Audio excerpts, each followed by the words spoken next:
નવરાત્રિ મહોત્સવ દરમિયાન કોઈ અનિચ્છનીય ઘટના ન બને તે માટે શહેર પોલીસ વિભાગના વિવિધ એજન્સીઓ દ્વારા સુરક્ષાના ભાગરૂપે ગરબા મેદાનો પર ચેકિંગ હાથ ધરવામાં આવી રહ્યું છે.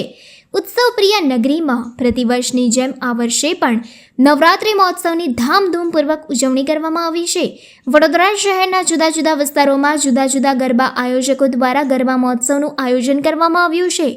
નવરાત્રિ મહોત્સવ દરમિયાન મોટી સંખ્યામાં દરરોજ ગરબા મેદાનો પર ખેલૈયા ગરબે ઘૂમી રહ્યા છે. ત્યારે પોલીસ કમિશનર સાહેબની સૂચના અને માર્ગદર્શન મુજબ હાલમાં પવિત્ર નવરાત્રિનો તહેવાર ચાલી રહ્યો હોય, કાયદો અને વ્યવસ્થાની પરિસ્થિતિ જળવાઈ રહે અને કોઈ અનિચ્છનીય ઘટના ન બને તે માટે વડોદરા શહેર પોલીસની BDDS, QRT, SOGની ટીમો દ્વારા અલગ અલગ ગરબા ગ્રાઉન્ડ ખાતે સુરક્ષા સંબંધિત જરૂરી ચકાસણી કરવામાં આવી રહી છે.